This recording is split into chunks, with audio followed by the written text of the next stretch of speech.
So now turn it over. I know that some anxious hands looking to ask a few questions. Let's see, we'll start at the back and work our way forward. Oh, and please introduce yourself when you ask your question. Hello, my name is Monica Hall-Porter. I serve as a co-volunteer for the chapter. Please excuse me, I just got back from Franklin teaching class. So I do have a question for the last panelist. You mentioned one of the impositions of government would be telling people what to eat, so the whole 16-ounce soda thing, okay? So before I started my professorship at Dean College, I actually had a very robust research career. And I studied cardiovascular disease and things like the metabolic syndrome, okay? And so as a researcher, I find it very perplexing, the juxtaposition of an imposition of the government also with what people should be doing to take care of themselves properly. So what is the solution to a problem like that? You've got a country where the most people that die in this country die from cardiovascular disease, okay? Type 2 diabetes is on the rise, the metabolic syndrome is on the rise. What is the solution? If we cannot say these are recommendations, these are guidelines, then what is the solution? Because it's putting a burden on our healthcare system. It puts a burden on the health insurance system. So what is the solution? Education. Okay, Plain and then, simple. okay, right, so with that, Okay. a lot of people in this country don't read past an 8th grade level, right? And so education is the key, and then people that don't have access to those things, like the barriers of access to healthcare. Then again, what is the solution? It's just really hard for me to reason that government should not play a role in helping us to modify our diets and our habits such that we can be a healthier nation. Well, I'll say this. Being of political philosophy of limited government, I think education is key. Now, there's a difference between a government playing a role and government telling us what we cannot do and government telling us what we must do. There's kind of three separate boxes where you should put those two things in. Now, you got the not eating junk food. Now, I think we're all grown-ups. We know that we shouldn't eat a lot of junk food. Personally, I like to visit McDonald's once in a while, but I know it's not the best thing for me when I do it. But I know that because I've watched enough shows, read enough articles that salty, fatty foods is not good for us. Kids don't know that. Kids don't necessarily want healthier foods if they're given the option of junk food because they're kids. So something, for instance, the proper role of government, say, in our schools, where we as parents, as community members, have direct involvement in our PTA, PTO organizations, school committee, school board, our local county, city government, we can influence those decisions more directly. We can get more fruits and vegetables into the schools. We can get healthier choices on the menu. Whereas, though, if you ban soda or 16-ounce sodas, or you ban trans fat, or you ban this, and you tell people that they must do this, and if you think this, now I'm going to give you a hypothetical scenario, which could be possibly, do you tax somebody if they don't eat enough broccoli? I mean, now the Supreme Court just came out with that. You mentioned the Supreme Court earlier. Now now that might be somewhere that's, oh, we'll never do that. But think about it. I mean, if it's healthier to eat, and the government says, okay, well, you can eat whatever you want, but you're going to pay a tax. So those are the types of things. I mean, these are the discussions we should have. We should all have them, and we're going to have differing opinions. I still go back to the original answer and say education is the key. Education at the local level, where you've got your degree in nutrition. I'm sorry, I didn't. Oh, molecular and cellular biology. Okay, molecular and cellular biology. Clearly, you know quite a bit about it, probably a heck of a lot more than I do. So someone like yourself would carry a lot more weight to this discussion and have more influence on local school food choice or something like that. But still, I think if you're over 18, you're a grown-up, you make your decisions for yourself. I think you can decide whether you want carrots or French fries, and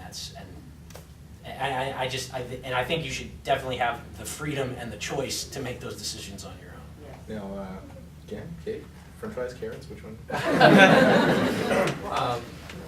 Go if you want to. Oh, thank you, Monica, for the question. I think it's a great one. I think it's something that we could talk about for hours and hours on end. I think there's no simple answer to the question, but I think one of the biggest underlying issues that I see as a social worker, as a policy practitioner, and someone working in healthcare is really this hunger obesity paradox that goes on, where we have folks who are needing assistance such as food stamps, such as the WIC program.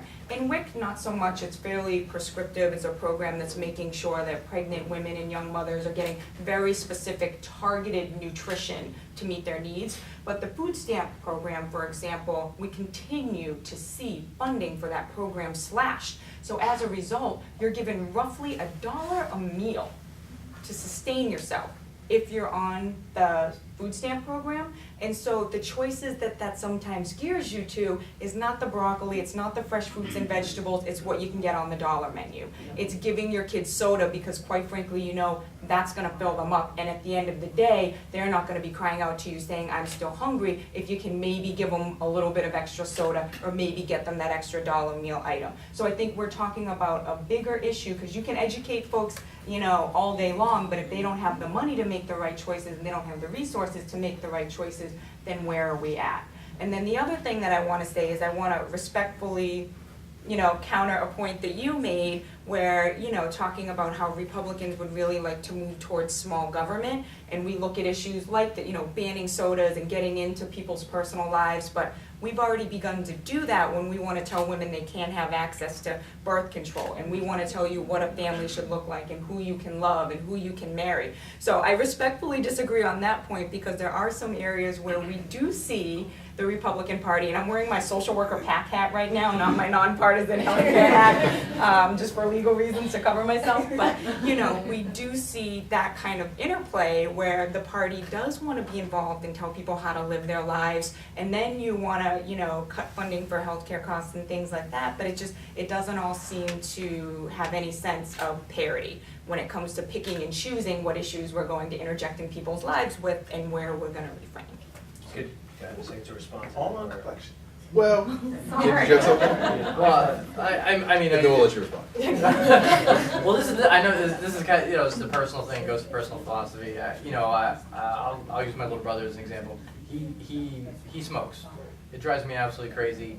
I know it's killing him, and I've told him so many times to stop. I've tried to bribe him. I've tried to, you know, everything, and it just doesn't work. You know, and so I kind of feel like, you know, government regulation in terms of, you know, trying to say, okay, you know, the big gulp thing, it just feels like resources like that can be put towards food stamps or education. You know, it just feels like, I think it was Jon Stewart actually was making fun of the whole Bloomberg big gulp thing. So I think when you're on the opposite side of Jon Stewart, you might want to think about it, you know, because he made a lot of good points in his commentary. I encourage folks to look it up. It becomes a bit silly. Where do we stop in terms of telling people what to eat or what to smoke? Because you know, they make stupid decisions, and sometimes they should be allowed to. So I'll let you have. So that seems to have livened the crowd. So I'm going to let you have a brief response to Kate, and then because I don't want to get too deep in the rabbit hole on this one, then we're going to turn it back over because I know that there's some other people who have some questions that they'd like to ask. Sure, and I'll try to be brief. Yeah, I think people need to be allowed to make stupid decisions. Unfortunately, that's how people learn a lot of the time. And I know that I've learned a lot from my stupid decisions in my life. Mine show up in the newspaper. Yeah. and I'm sure at this point in my life, my future stupid decisions would. So I have to be very careful. But to Kate's point, well, for instance, I'll speak for myself personally. You know, a lot of what is portrayed in the media about Republicans. And for instance, you mentioned, I guess, who people can love or marry. I'm assuming you're referring to gay marriage. From a personal point of view, I have no opposition to gay people getting married. In fact, when asked that when I was on the campaign trail, I said I'd be in favor of it. I believe the way it was implemented in Massachusetts isn't how it should have been done. New York had the better legal process. But I probably disagree with half my party. And you're right, yeah, the Republican Party, and both sides of it, and you mentioned it earlier, there's the hypocrisy on both sides. But I'm not of that, maybe because I'm a little bit younger, even though I'm losing my hair. I'm a little bit, I grew up in this Generation X, where it's just, it's not there. I don't know, the division, I don't see it as much. I'm a little more focused on what I see right before me. And when you take social issues, they're obviously very important to people, but so you mentioned access to birth control. Now that means one thing to somebody who's an activist and social worker in a large city like Boston, and access to birth control means something completely different to me. One, I'm a male, you're female, and that those two, there's that dividing line. Now, I think when you hear about it talked in the media, and this is where language is very important, and I encourage everybody in the room to I'm not going to say read between the lines, but notice what the media says, and more importantly, what they don't say. And the access to birth control is a good example of that. Now, this came up, and I was asked this question point blank from an audience as a candidate, so it's not like I've never seen it before. I don't think taxpayer dollars, at the federal level at least, if Massachusetts or state or local communities want to put taxpayer dollars towards birth control, that's their choice. You can elect people that want to do that. Now, if you're opposed to that, does that mean you're opposed to access, or are you opposed to just tax dollars going towards that? I think I'm of the opinion I'd like my taxpayers to go towards police, roads, schools, things like that, not subsidizing somebody's birth control.